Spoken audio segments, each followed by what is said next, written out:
Looks like we live. Yeah.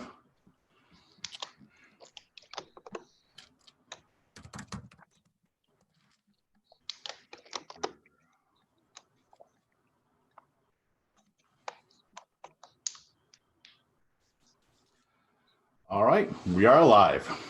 All right. You guys know who I am. My name is Jeff Charles, Breaking Conservatarian, writer for LibertyNation.com and RedState.com. And I have with me Shakem Amen Akhet, who's going to be talking about, we're going to talk about a series of issues going on. And this is going to be a great conversation because I'm not going to be doing a whole lot of talking here. So I'm going to be asking the questions, and we're going to have the wisdom of Shakem Amen Akhet. So let's dive right in. So Shakem, if you could just tell us a little bit about who you are and a little bit about your story and then what you do. Right, yes, sir. Well, JC, man, first I want to say thank you for having me on, man. I'm very humbled. Like I said, anytime I get to share in a platform with somebody as influential as you in our community, somebody who's, very wise and has been doing this for a long time, I'm humbled, So I appreciate everything that you do. Like I was telling you before we got on, your work has been very inspirational, very motivational. Like, I love the way how you think outside of the box. I love the way how you challenge the status quo. And I think that's what we need from an independent media mind such as yours, one who's not scared to articulate, what you see on a grassroots level. I think that is very, very important.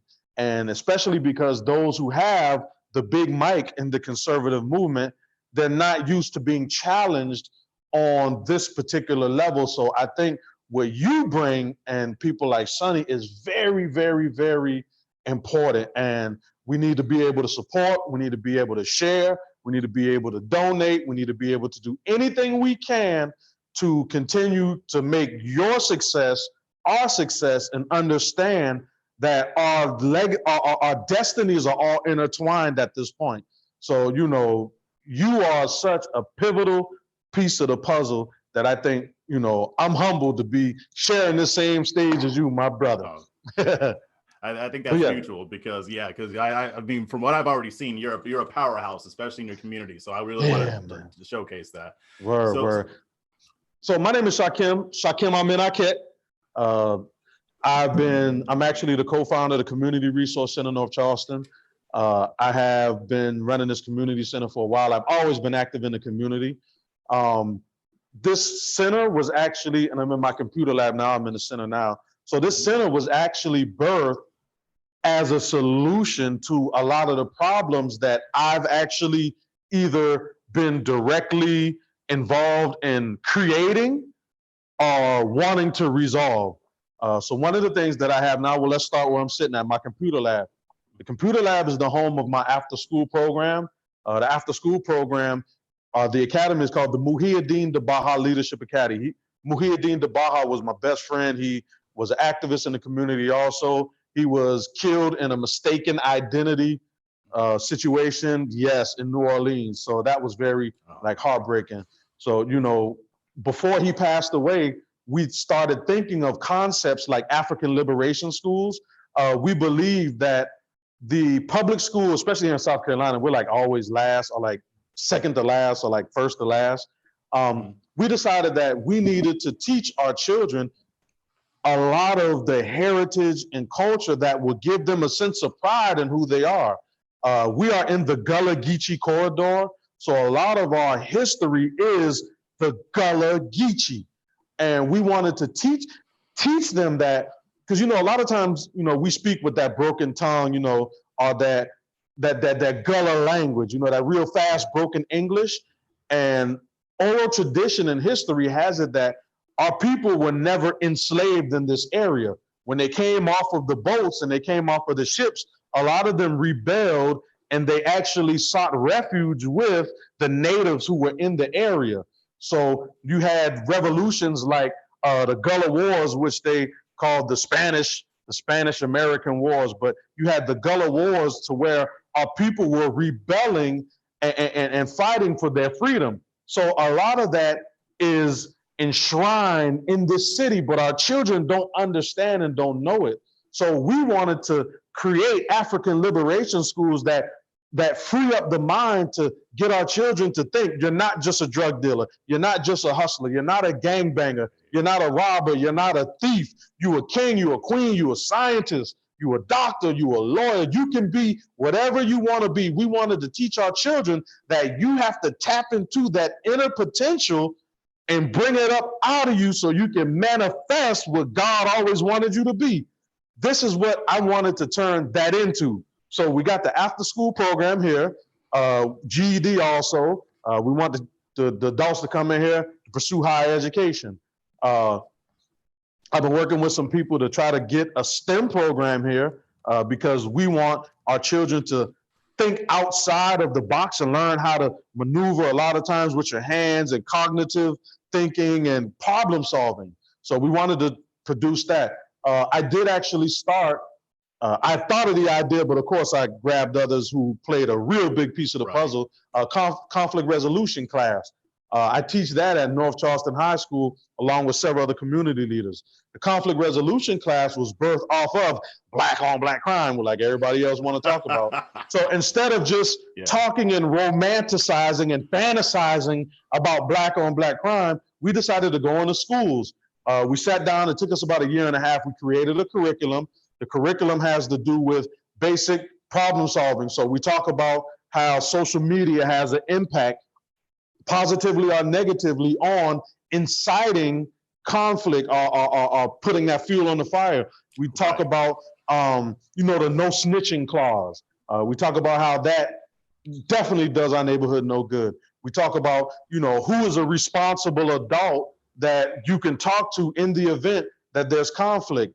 We brought people in from the district attorney's office to talk about how probation and parole officers and investigators search social media and take pictures and screenshot and create fake accounts to monitor drug activity and crime on social media. So we've been giving those young boys a lot of information on how, either A, they can stay out of conflict, B, when they do get into conflict, they can act accordingly and, talk to somebody about it, and see how they can even be mediators in the event that no adult is around and they don't have anyone to turn to, and it's just their peers having that peer-to-peer conflict, how they can step in and be that bigger person and say, you know what, we're going to stop this from occurring. We were able to take them on a couple of college tours before this COVID-19 came. So Clemson University had a Men of Color conference. We took them there. They were able to see broaden their horizon on career paths, what they want to do when they graduate. So we've been definitely involved in that. I do have a food bank here. The food bank, we serve tons and tons of food every week. The citizens in the area who've been negatively impacted due to losing jobs and things of that nature, they can come here, they can get food, whatever. I got the diaper bank in here. It's so much. Matter of fact, let me see if I can do something really quick.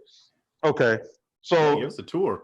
Yeah, that's what I'm about to do right now. Cool. You gotta excuse my. Okay, so this is my computer lab right here. So I didn't know I was gonna do this now. So y'all know if y'all see my little stuff laying around. No, I didn't have check. Cool. Okay, all right, cool. So this is my computer lab in here, right? So yeah, so this is where we have our after school program and stuff. Wow, that's a lot of computers, dude. Oh yeah. So I normally hold events in the center too. Like a lot of nonprofit organizations, they come in and don't have space. So I do a lot to make sure they have space. Sorry, but this is some of the stuff from our food giveaway. So like these are boxes full of like canned goods and stuff like that. Nice. So yeah, man, we get like all these got like canned goods in them. We normally have all these filled up. We work with the Low Country Food Bank. All this just fill up with canned goods, all of that good stuff. So you guys are part of a larger network of food banks, basically. Oh, I think we lost you. Oh no. Okay, let's see. I think we cut out. Gosh, you. Oh wait, I can. Yeah, Okay, there we go. I'm back. There we go. Cool. Okay. Good. Okay. All right. So this is our kitchen area, right? So a lot of times we still got canned goods, and also people come in, we get them, you know what I'm saying, the food and stuff. All these cabinets fill up, canned goods. So people come during the week, you know, they don't have something. All this is filled up. All that. This is my kitchen area. So okay, let me take you to. Sorry about this. I didn't know. I didn't know I was gonna do this. So no, that's cool. That's cool. The connection's a little choppy, but I think it's getting better. Okay, yeah, it should. I can connect to the internet. Okay, hold on. So we got a dress. Can you see? Is my connection a little better? That's a little bit better, yeah. Okay, so this is like I got what we call the Dress to Success program. So okay. These are like brand new. Yeah, brand new. Let me connect to my internet. Hold on. Let me cut my Wi-Fi on really quick. Okay. All right, it's gonna.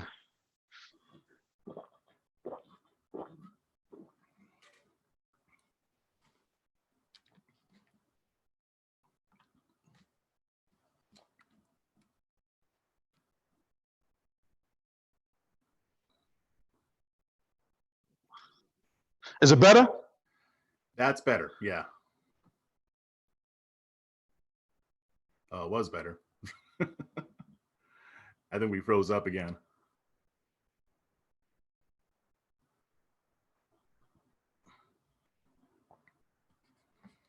Yeah, it's still frozen. Oh, man. Make sure it's not on my end. Jeff, You cut out again.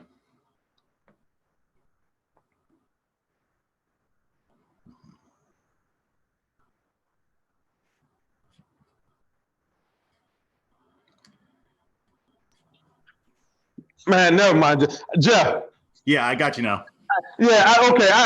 This building, I think my internet's breaking up when I'm going back here to the and I don't wanna. Let me see. Where am I at? Okay, let me see if I can. Yeah, because it's perfectly fine right now. Right. So when I walk back here, I think it's starting to break up a little. Hold on. But it should. Okay. Yeah, so far so good. Okay. So this is like, I call this program the Dress to Success. You got me still? Yeah, I got you. I still got you. Dang. It's messing up. No, I still hear you. The picture froze, but I can hear you.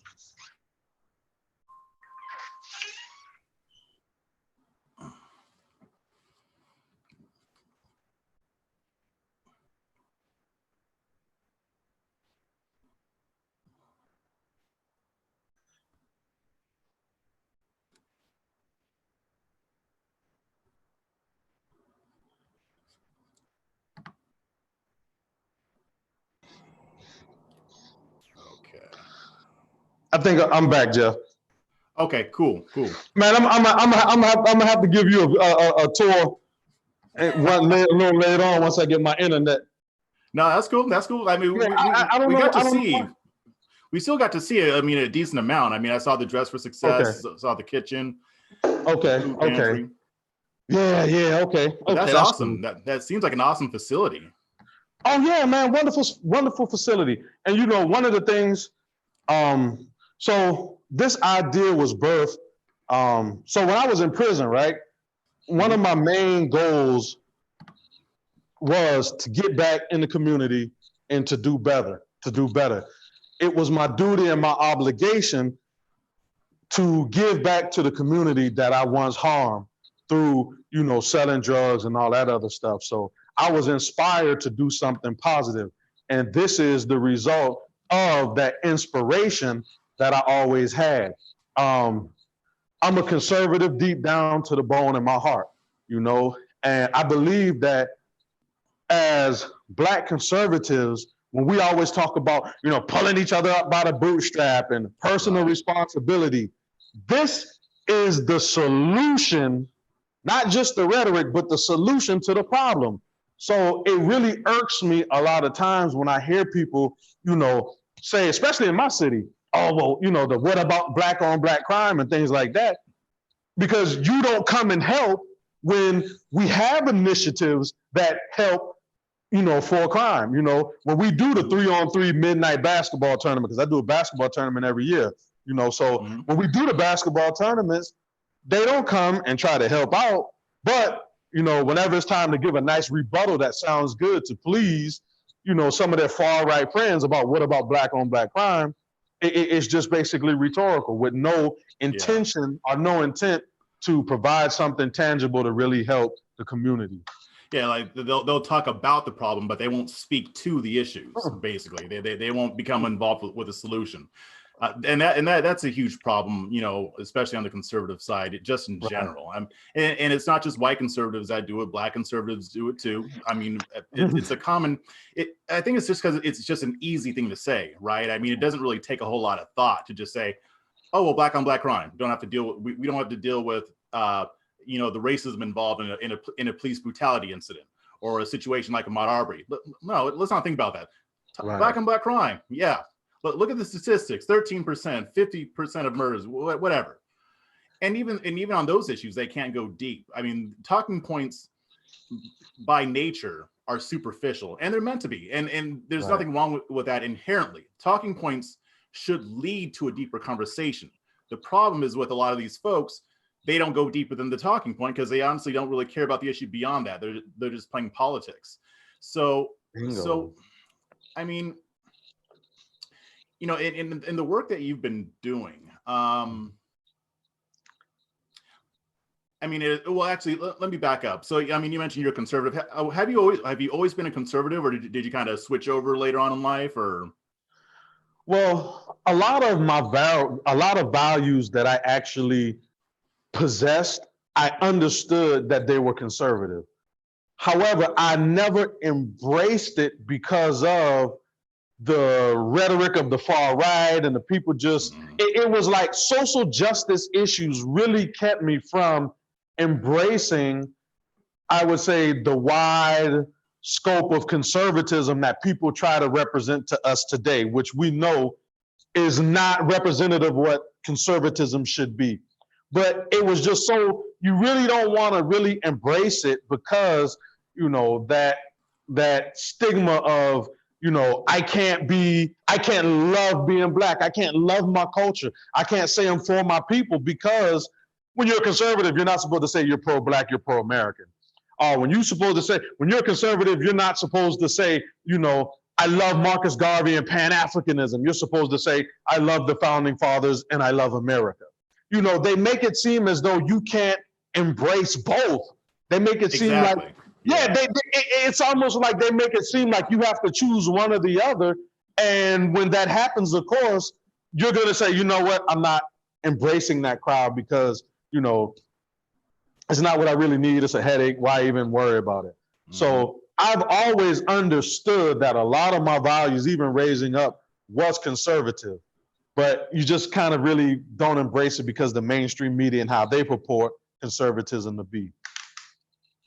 Right. So in your community, I mean, I've heard you talk about this before, but I mean, the people around you, they know you're a conservative. I mean, they know where you stand as far as values go. And I'm sure there's other conservatives like yourself, but I mean, what would you say has been an obstacle as far as selling conservative values, or have you even had to sell them? I mean, it seems like a lot of black people have conservative values anyway. Well, the hardest thing is Trump supporters. I'm gonna just be honest. I mean, I could sit back and have a civil conversation about, Second Amendment. We could talk about making sure government is limited, making sure, they're not, the government doesn't overreach in the areas that could be unconstitutional, like, no-knock warrants and, illegal searches and seizures and things like that. We could talk about capitalism and spurring economic development through initiatives like tax cuts and things like that. I can have that conversation. You can even start talking about abortion. People are, I kind of understand. You can start talking about, just a wide range of things. And they will say, you know what? I totally agree with what you're saying. But man, them Trump supporters, oh my God, man, they just so, oh my God, man, and they racist. I mean, you can never end the conversation at, you know what, I totally agree. Because if I sat down, and I do this a lot, and I talk to Black people about conservative values, they will shake their head throughout the whole conversation. But at the end of that conversation, they'll be like, man, but them Trump supporters, I can't get with them, man. Them people, they crazy. And then they want to know, well, like my homeboy told me last night, he said, man, Shakem, he said, man, I love, everything that y'all were talking about, everything y'all do and everything y'all say. He said, why is it that when I see a Confederate flag, a Nazi flag, they got a Trump 2020 flag right there walking down the street? It's always like, why is it that, they feel so comfortable with flying Trump 2020 flags and being openly racist? Like that's what the conversation always leads itself back to. And I think if more of us said, hey, this behavior has to be denounced, I think if we were more affirmative in our approach and saying this definitely does not represent the brand of conservatism of Frederick Douglass and who we've all known to be freedom fighters, this is not our party, let's run them out of there. If we started doing that, then we can get more buy-in and have more people to join because they know that they can fit into a group of freedom fighters who totally abhor and dismiss this type of behavior. And I think a lot of them feel that we kind of maybe stay on the sidelines and don't hold the president accountable too. But they don't hold, they ain't holding Biden accountable. But nope. Exactly. So there's some hypocrisy there. Yeah. They ain't holding Biden accountable, but I understand because a lot of times I think like a brother like you are more into policy and understanding and operating, understanding how to make our government better, how to create opportunity. See, people like us, we're more into understanding how we can make government better and work for the people. But a lot of others are just basically seen as cheerleaders. They just, waving the flag, Trump 2020, deport every illegal immigrant. MAGA. So it's like there's no real substance a lot of times when you hear them speak, and they're just repeating, oh, we got to send the illegals home. You know what I'm saying? Right. But it's really nothing intellectual or substantive. It's just send the illegals home. No abortion. Just and sloganeering. Yeah. So I think we got to start making these conversations a little more collegiate. No, I agree. And, and to be fair, I mean, because a lot of times, it is the Trump supporters, but I think most Trump supporters don't necessarily fit into that mold. It's just they're not as loud as the ones who do. And I think a lot of times, I mean, when we're talking to people on the left, or even just Black people who might be more conservative, but they vote Democrat, mostly they're just exposed to the cheerleaders. And so they don't really get to sit down and have a conversation with a Trump supporter. Like, I think I was talking about this on some other video, but, at a place where I used to work, I had a guy, a big biker white dude, loves Trump on my team. And then another guy, a Black guy who wasn't too keen on Trump. He disliked Trump. I don't think I would say he hated him, but they were able to talk about these issues in a civil way and acknowledge where they agreed and where the other one was right and the other wasn't, that kind of thing. And it was just normal, but you don't see that normally. Normally, you just see the people who are out there just, yeah, Trump, no matter what. And then on top of that, I think what makes it worse is that if somebody on our side does say, I don't think that Trump should have said that, or I don't agree with that policy or whatever, they don't know how to handle it. I mean, they just have this mindless rage where like, oh, you're a leftist, you're whatever, you're a Democrat, go back to the left, go back to the plantation, whatever. Now, we know to dismiss those people, like they're not to be taken seriously, but for people on the outside looking in, if that's all they see, then it makes it harder to sell conservatism. And then, like I said, there is some hypocrisy there too, because they're not going to take Biden to task for what he said. I mean, a lot of them do, but a lot of them don't. Like you had Elvin, you were talking to. That guy is solid. I mean, I didn't agree with everything he was saying, but he's solid. He's a sensible guy, and I appreciate that about him. But I think that really the fringe cheerleaders on both sides make dialogue really hard. So when we're doing stuff like this, I think that helps. And the more we do it, and the more people see it, maybe we can actually start moving forward. So my other question, I said I was going to talk as much, and I am,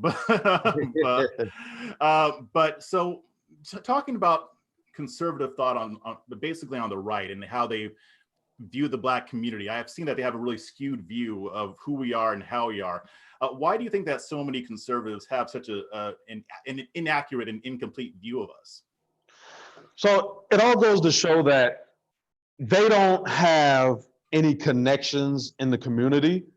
They don't have an understanding and a vision of what it is to actually live and walk in this area.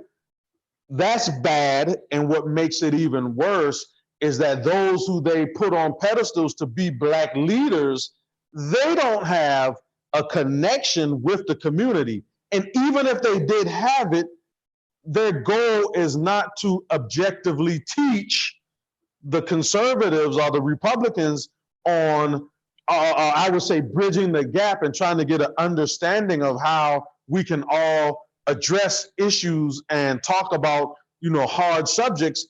They play the role of just being a tool for them to espouse a lot of the negative rhetoric, and they can express it through these Black people who they set up as being the gatekeepers of the Black community. So now it's like you take somebody, and I'm sorry for calling names, and I don't want to, I know, but I'm gonna call names. So I'm sorry, my brother. I know you don't need any more negative anything, but let's just say I'm gonna get it anyway, so it's all right. Yeah, we're gonna get in. Just say, let's just look at Brandon Tatum, right? Black former police officer. We know that we do want more Black police officers, right? In a sense, but we do need more Black police officers. We know that in the realm of law enforcement, we believe, or we have a hope or expectation that a Black officer can empathize and connect with us during a traffic stop or during some sort of interaction. We hope that through their cultural experience and where they came from, they can de-escalate situations or diffuse situations between officer, civilian, and these conflicts. So you have a Black officer like him, he's like, he fits that mold. Like, we have that hope and faith in him. He's conservative. He espouses his Christian values. So, he always talks about his faith in God and how God has brought him through and, really helped him on his journey. So when you look at somebody like a Brandon Tatum, from the outside looking in, he's all that we hope for. A Black police officer in law enforcement, a conservative, and a Christian. So we feel comfortable with somebody like him, because if I had to go through a police interaction, I would want to run into a Black conservative who can connect with the people, and he's a Christian. Right. Now, the problem is when you take somebody like him and you put him in front of a Turning Point USA and a Brexit, and his experience in law enforcement, remember, the people are trusting him. He says, what about Black on Black crime? These Blacks are criminals. Why is it that all these situations that happen, they got criminal records? So now people are not only associating him, people are associating him with law enforcement. They're thinking he has, this expertise and professionalism and background to where what he's saying is the gospel, because he's former law enforcement. So now the whites and Blacks who are conservatives that listen to this, they're taking his word and saying, hey, he knows more than we do because he's patrolled the neighborhood. He knows that they're criminals. He knows that Ahmaud Arbery probably was breaking in to this house to steal something because that's his profession. he's damaging the community, you know? So they give people like him these microphones, and then, you know, the meltdown he had, I think that kind of reflects who he really is as a person, you know, that the facade eventually comes off. But, you know, these are the type of people that we're fighting against. It's an old strategy in the art of war that you always, it's called the war of attrition, to where before the war starts, you've already weakened your opponent so that by the time they potentially break the ranks of the army, they're already too fatigued. So that's the fight that you and I are fighting now, the war of attrition against them, because we can't begin to address systemic inequalities in the system that's built in. We can't get to address policy changes that need to be made to make sure that everybody as Americans have equal footing. We can't get into address these issues because we're fighting against Candace and Brandon and them and Larry Elder about black on black crime, something that's totally unrelated to the issues at hand. We're so busy fighting against them on stereotypes that say black people aren't outraged with the crime in their community. We're still fighting them. So by the time we get past that, we're like, oh, man, I quit. I'm leaving this alone. I don't got time for this. I'm not worried about redlining. I don't care about the bank's redlining. I don't care about affordable housing. I don't care about decriminalization of marijuana. You could take all of that, stick it down the drain, because these coons got me upset for the rest of the day.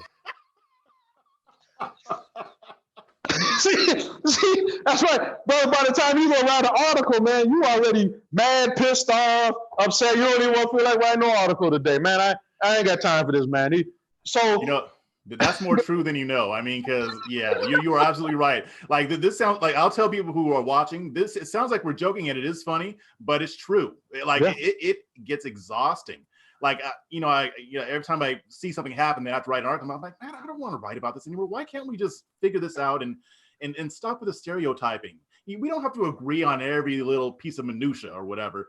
But I mean, can you just stop pretending like black people don't care about black on black crime? If that were true, Shakem Amen Akhet would not exist. Like, that's what you do with your life, and what a lot of other people do. I can easily prove it wrong, but just a simple Google search. Don't be intellectually lazy. Don't just accept what you're told. And I think the problem is that we see how much the progressive media lies to us on a regular basis. So they're quick to say fake news, and I don't even blame them for that, because the media lies on a regular basis. The problem is that they don't realize that people on the right aren't telling them the truth either. There's deception there too. Every time they imply that black people don't care about gang violence, they are lying. Yep. And I do say that they're lying, because I think I think ignorance does play a part here. I think some people are just ignorant, but a lot of these people are lying. When they say that most black children don't have fathers, that is a lie. You know, when they say that black people vote Democrat because they're mentally enslaved, that is a lie. And they use facts that are true, but the problem is that they only use certain statistics. And it's strategic. They lie by omission, just like the left does. The left lies by omission. So they give you an incomplete picture of the reality, so that you don't really so that you have this perception that, when black people complain about police brutality, you think we're lying. Senny Johnson talks about it all the time. But I want to bring this up, because when the Ahmaud Arbery incident came around, I expected, the reaction that we got is not what I expected. It was much better, in my opinion. The overwhelming majority of white conservatives and black conservatives came out and defended Arbery. Now you had the loud fringe who made stuff up and lied up and tried to smear his name, but the majority came out to support him. So that would not have been the case 5 or 10 years ago. So do you think that this might change? Maybe like a change in conservative thought when it comes to these issues? Definitely. It shows, it all get, like I said, the gatekeepers have us so, in such of a war of attrition, we sometimes don't step back and look at the big picture. But what you just did is you painted the big picture and said, you know what, let's look beyond what they have us fighting in front of our face and look at the big picture. The big picture was, we did have a lot of people who came out and said it's wrong. And I believe that the more and more we start I would say giving pushback. Uh-oh. Oh, yeah, cut out a little bit. Okay, that was somebody trying to call me at the. What happened? Oh, I can hear you, but we froze. Yeah, somebody tried to call me and interrupted my call. Okay, how do I get back? Okay, now I'm trying to get back, see how do I get back to. Yeah, I can still hear you. Yeah, I'm trying to get back to my camera. I don't know. Hold on, Oh. let me see. Hold on. Let me see something. Okay, I think I'm back now. There we go. Yep. Okay, yeah, somebody tried to call me, video chat me in it. So, okay, but like I was saying, there's, if we begin to give pushback to a lot of these narratives, we have collective voices in unison. We make sure that what we're saying is very pragmatic and thoughtful.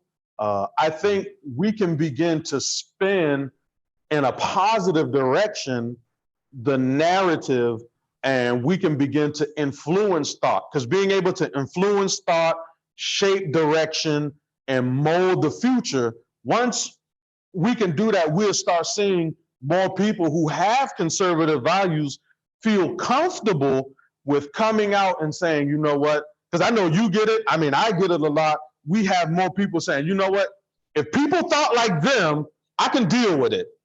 I can deal with it if we have more people who think like them, who, embrace who we are like them. I can deal with it. So we're going to start a trend. I think it's trending now. We just have to make sure. One of the things that I learned, especially in the world of activism, is the hardest thing to keep is momentum. Okay. So yeah, we have to understand that we got to keep the momentum turning at every point. Keep driving the point home, keeping the conversations going, continue to light the fire. If we can keep that momentum growing and moving, then we can really open up a world of opportunity to where a renaissance in conservative thought will begin to grow and spurn a whole new light on our movement. Yeah, I agree. I agree, and I think it's needed. And this was really encouraging. I mean, because with the Ahmaud Arbery situation, we're basically winning that battle, and that is encouraging. And it shows that it was Michael, who I think maybe last week on Sunday show, he was saying, I mean, we've got the opportunity right now. We may not get it again, at least not anytime soon. And just the fact that so many conservatives are open to it. They even, like I said, they may disagree on certain issues, like whether it was murder 1, murder 2, manslaughter, whatever, but at least they agree that these men need to be punished. And so, and honestly, I mean, and putting the fringe aspect in perspective, the people who want to smear him, I saw how strongly they reacted, especially, when Candace Owens came out on Mother's Day and had that flurry of tweets, and a lot of the others, those were very emotional. And I'm like, what happened here? Like, I mean, this stuff has happened before, and they've said the same stuff, but it hasn't been this vicious. But I think what happens is that they saw that conservatives were like, no, this isn't right. And they had to try to push that narrative. So that's encouraging, because that level of desperation is a positive sign. So, Right. So I think there is a change coming, and I think you're right. We have to keep this momentum going. We have to keep doing more of these conversations. I mean, those of us who are journalists need to keep writing the articles. We need to keep hammering the point home, because we are going to win more people over. So what are some other ways that you think that we can, change minds on the right? So I think some of the things that we're going to have to really start doing are sitting them down and having tough conversations, because I feel they run so much from tough conversations. It's like we need to get them in the room and have a summit and say, listen, we understand that race is something that is over sensationalized in the media. Right. We totally get that. We understand that there are people who profit off of the race card. We totally understand that. But you have to trust our judgment when we say that this is a situation where it does exist. Like, Right. you're gonna have to understand. You're gonna have to stop putting so much focus on attacking the left that you're missing what your own troops on the ground or your own comrades are telling you. Yes. Your comrades are telling you that a broken clock is right twice a day. Yes. Yeah, Yes. exactly. The clock is right twice a day. So we're telling you that, okay, yeah, they might run out a lot, but this is the one time a day where that broken clock is actually right. Stop focusing on their narrative and let's talk about the injustice. Right. And I think we're gonna have to sit down and let them understand that you can't get so caught up in saying, you know, y'all are victim, victim, victim, victim, victim, that you don't understand when somebody really is the victim. Right. Because people are going to be the victims. Yep. And we're also going to have to let them know that, you know, you can't continue to, you know, deflect from these issues. You gotta face it. The expectation is for you to call it out when you see it. If you want us to be your allies in the struggle, if you want us to be your MAGA cheerleaders, if you want us to be your, you know, you know what I mean, then there's a quid pro quo in this whole thing. So I think we got to sit down and have that tough conversation with them and let them know that we have a lot to bring to the table. The demographic of this nation is changing. Trump lost by 3 million votes. Let's just be honest. You're not going to continue to run this country losing by that wide of a margin. Right. Eventually it's going to catch up with you. Yep. So let's look at what you need to do to keep your party afloat. If your party continues to be an all boys club or all white male club, you're going to die off because diversification is happening within the Democratic Party. So they're going to have to start embracing more conservative allies who think like us. And all we're saying is, hey, when these issues occur, let's address them, let's talk about it and see how we can heal and move forward. Yep.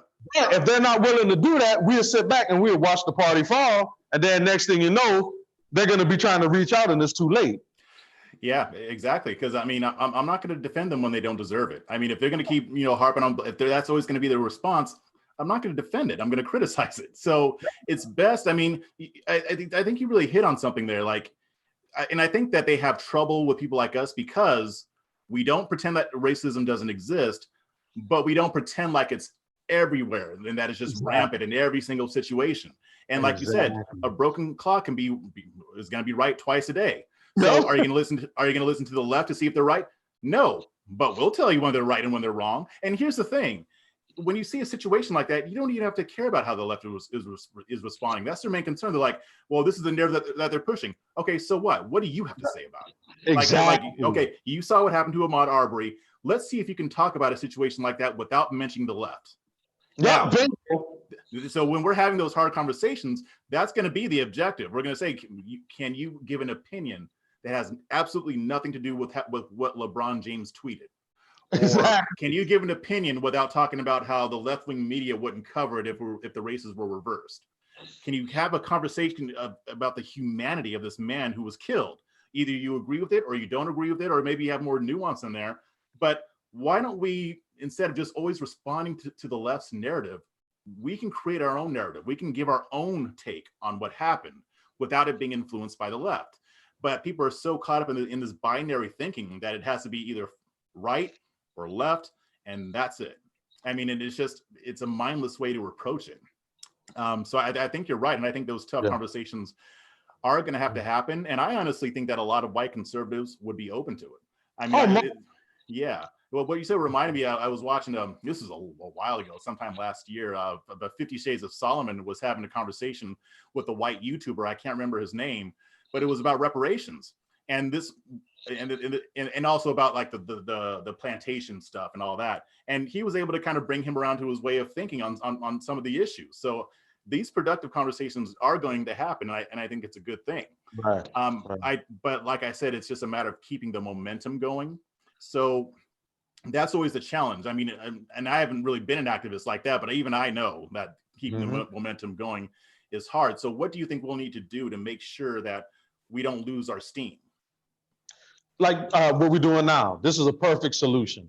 We have to continue to flood the airwaves, continue to have these conversations. I mean, we have to put the pedal to the metal.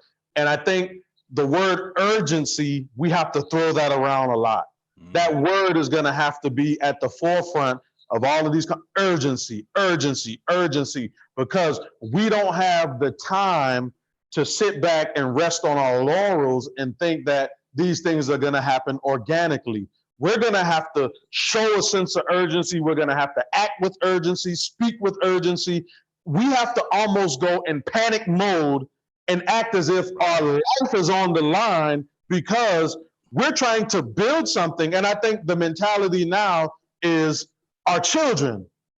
What can we do now that will allow them to look back at this moment in time? If they can take a picture at this moment in time, it should be in the history books, and they can say, this is a renaissance that was born at this particular time that catapulted the Black conservative thought into a new light.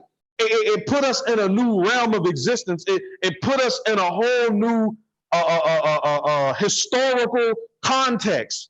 And I think that's what we have to look at this as, is an important day in Black history, to where we started to solidify ourselves, and we have to start looking at, okay, how do I want my son to see this movement? How do you want your children to see this movement? When we get like John Lewis, and you know, they always tell those stories about, you know, Martin Luther King, and you know, we was doing this, and we was fighting for the Civil Rights Act and the Vote Act, and they got all these war stories, and we just sit around and and like, man, you know what? Like these brothers, man, they fought hard.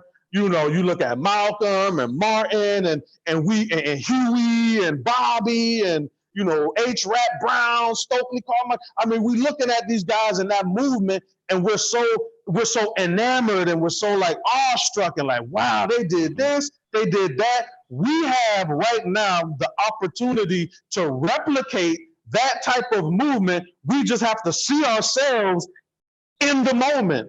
Like Huey P. Newton wrote a book called, Bobby Seale, Seize the Time. So we have to seize this particular time and look at it as a moment in Black history that could potentially affect the future generations down the line. Yeah, you know, like when you were saying that, I got chills, and the reason why is because I was thinking about that exact same thing just last night. I was just thinking, you know, if this really goes the way we want it to, this could really launch a renaissance in Black conservative thought, and by extension, have a huge impact on the culture, so that when people look back, they'll see, you know, what we're doing. I'm really hoping and praying that it does go that way. I mean, and I can see a path to that happening. I can see that happening as long as we keep the momentum, like you were saying. So I think that we do have to take, I mean, we're in the moment, so we do have to take that view as well. But sometimes it's better to take a step back and look at the big picture. How is this going to affect us 5, 10, 15 years down the road? Right. So, yeah, that's powerful. And I think if we keep that vision in our heads front and center, then it'll make it easier for us to keep that momentum. And I'm really glad that we've gotten, you know, all of us like Maj Toure, Antonia, Hotep Jesus, and then the rest that were, you know, able to communicate and have these conversations and put them out front. I mean, this is the kind of content that we need to be creating. So I wanted to ask you, because the last time we, not this past Friday, but the Friday before, we talked about outreach. And you had a lot to say about that. So when we do get to a point to where we can really start evangelizing the conservative message in Black and brown communities, what are some of what should the outreach look like? I'll put it that way. The outreach should look like me and you on the basketball court with some youth, sitting them down in a round table, talking to them about what real fatherhood looks like. We should be sitting around, you know, having discussions about, you know, what's the duty of a productive citizen? How does it look to be a husband, a father? What does the word role model mean to you? Like, what's your idea of a family structure? Right? Sit the youngsters around talk to them, take them swimming. You know, I'm a firm believer of the saying that people don't care how much you know until they know how much you care. Right, right. I'm a firm believer of that, because if we can start, you know, taking the men and the women out and having these conversations, you know, whether it's taking them to the water park, shooting some basketball at the gym, you know, just some things. See, they look at us like we OGs. You know what I'm saying? Like like the role of the OG has been totally destroyed. You know, Right.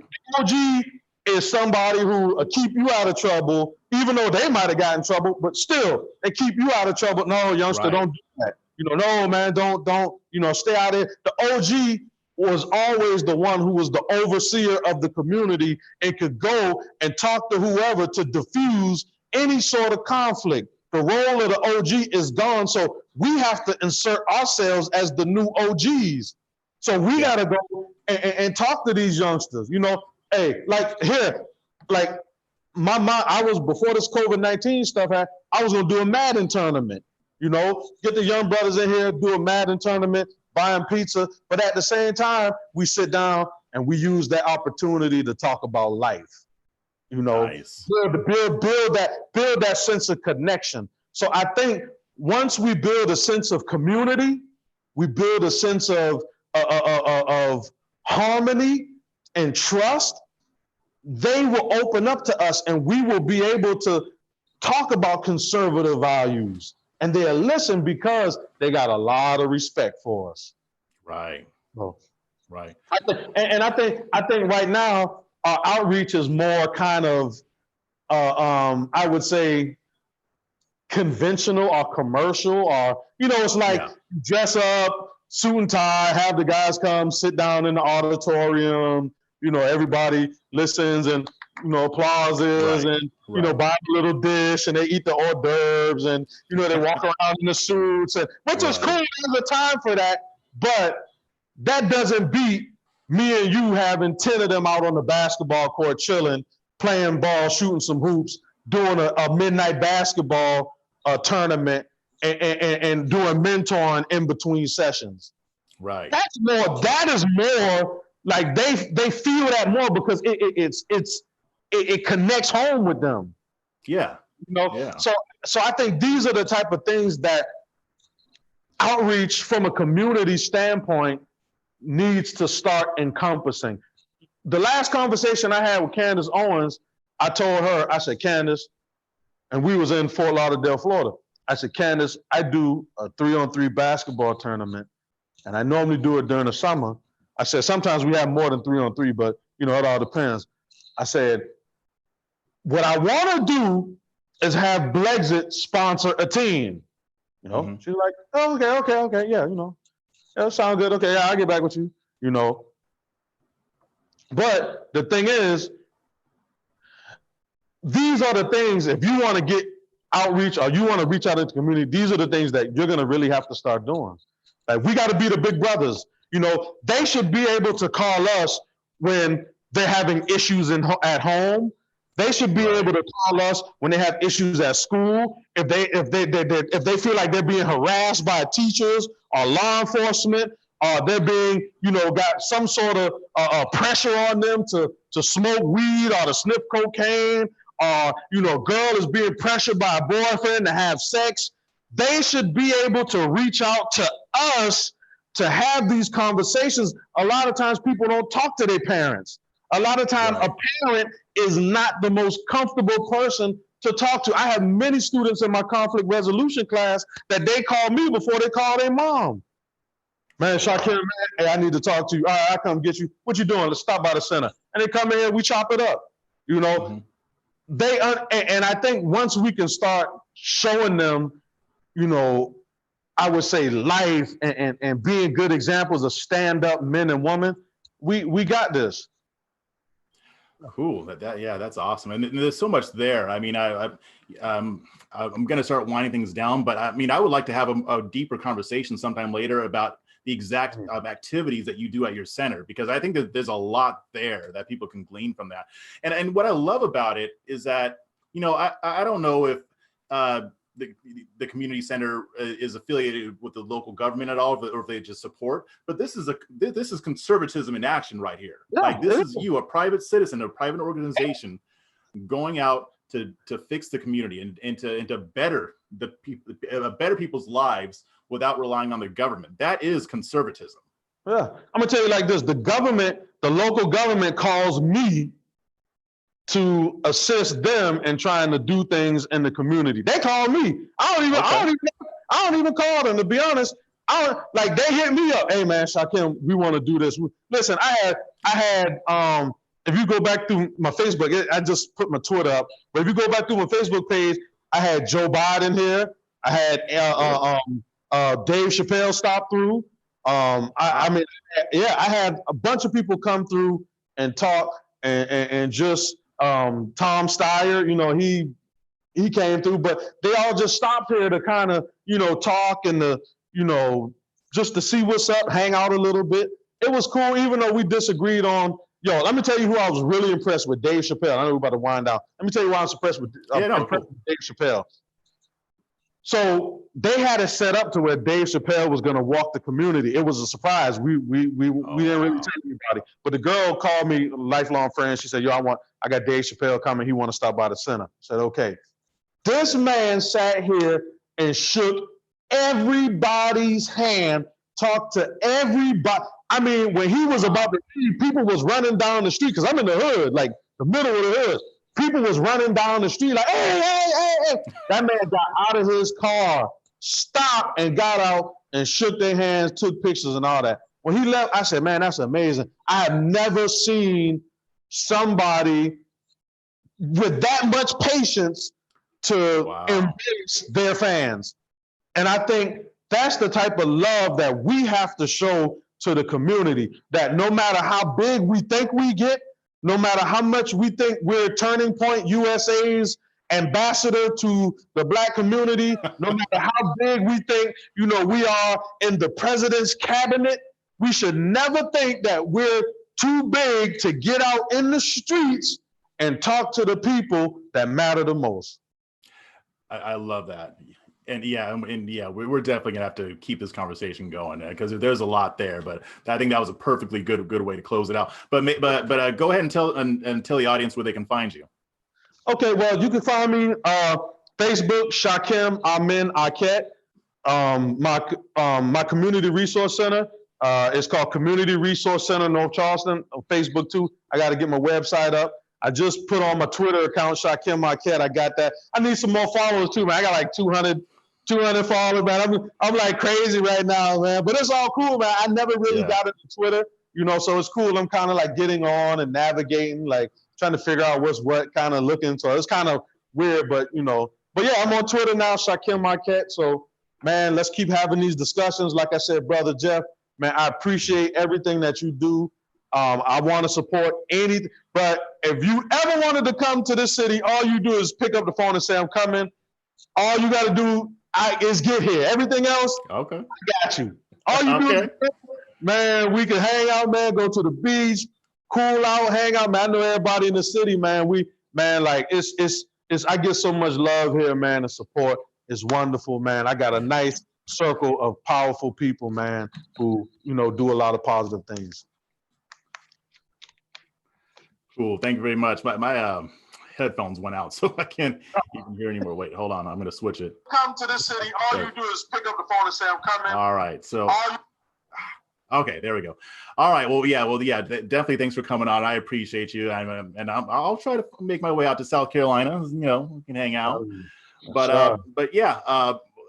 Let's see. Okay. Yeah, I think we're cool. I'll see you back on Twitter. Yes, sir, my brother. Appreciate you.